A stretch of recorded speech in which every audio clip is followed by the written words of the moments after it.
Hello and welcome to another installment of Comparative Reasoning. I'm your host, Cedric Kennedy, and today is going to be more or less maybe a lawnmower-y kind of upload because, dude's cutting the grass outside.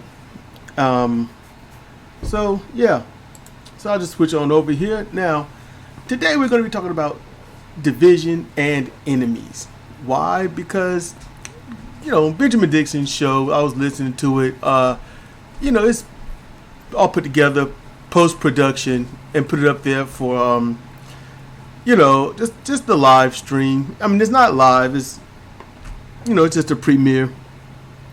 And, Benjamin Dixon, he has to talk about a lot of good things. What I'm talking about is he doesn't just say negative stuff. There are a few things on solutions here and there if you listen. You got to really listen. And the solutions, they are striking. They are definitive, like mine. It's just that he doesn't make it crystal clear. I don't like having to read between the lines with everything because, it just doesn't seem right. But in the chat, there was this guy. I'm not going to call out his name. It's not to not give him credit or anything. It's just there was no conversation to let me know if I could even, I don't want to just call somebody out by name and stuff, That just, it seems like that'd be wrong. I have to be really ticked off with someone to call them out by name. They have to show that I need not respect them by any measure. And if I do call them out by name, you can tell if it's favorable or not. This person was saying, what I said was, we've got to fight the enemies. We've got enemies. And he was like, there are no enemies. And I'm like, oh, poor guy. He doesn't know. He doesn't know. I don't want to be sarcastic. No, he didn't know. He doesn't understand. Yeah, they're enemies. Okay? It's called a government. They're called racist. They're called self-entitled, delusional people out there just spreading disease without care. They're enemies. Do you want to live? No, seriously, just answer the question. I'm going to pause. I'm going to count 2 to let you answer, but I'm going to ask some questions. Do you want to live? Okay. Do you want someone to kill you? Do you want to go out and just chill and try to live your life, the only one life you got? All right. I'm pretty sure you would have answered properly on those. If you want to die, going off yourself now. Don't slow off on it. Go ahead and do it. That's if you want to die. If you want someone to kill you, then going out there and French kiss people that are known to have COVID-19. That's what you do.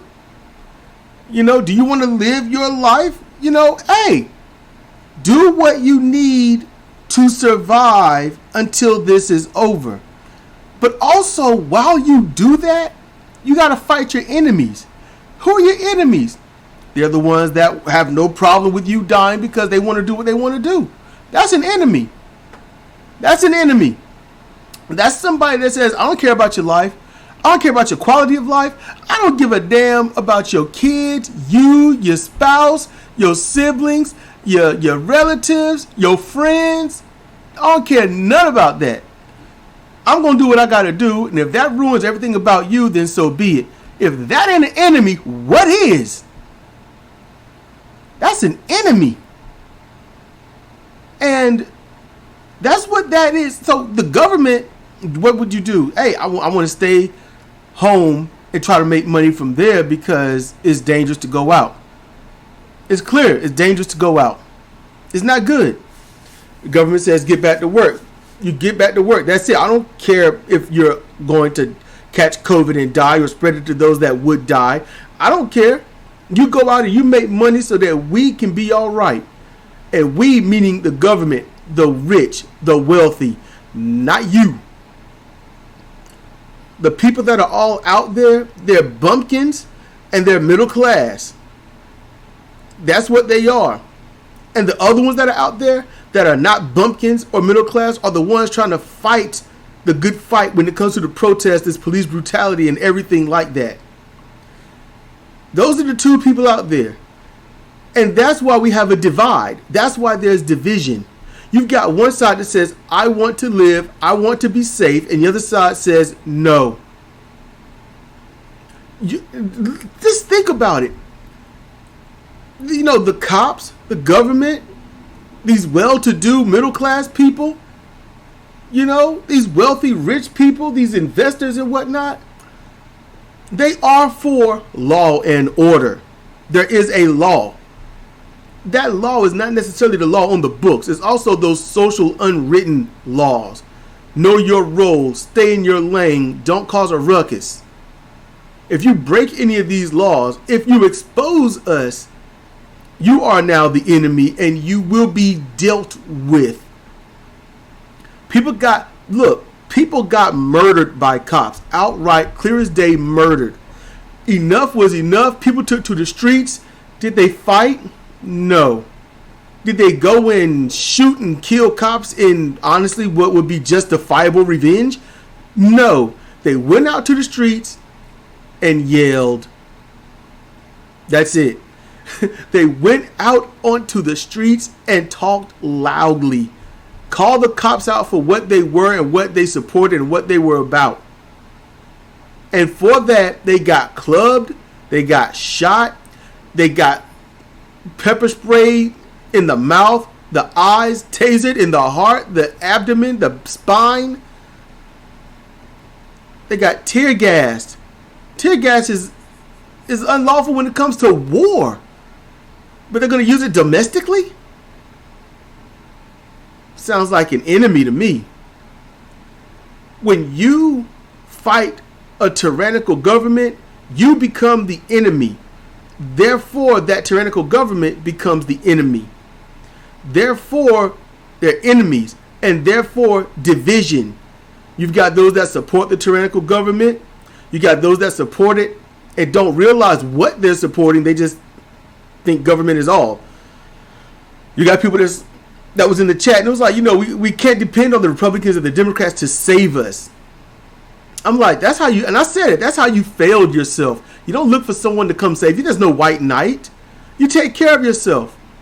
In Benjamin Dixon's chat, I threw out a lot of ways to solve things, to get things on track, to cause a proper ruckus without causing harm to people. And it was legitimately nothing but pearls before swine. That was it.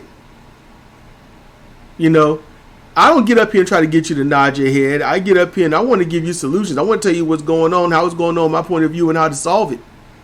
You know, I don't have all the solutions, but I'm going to offer you some kind of solution. I'm not going to just pull it out of my ass either. I'm going to offer you something. You know, and I told him, look, you get a package, it stays outside, okay, fine. You get your gloves, you open it with the gloves, you put disinfectant on and rub the items down and disinfect it, wait about 3 or 4 days, open it. There you go. They didn't even want to hear that.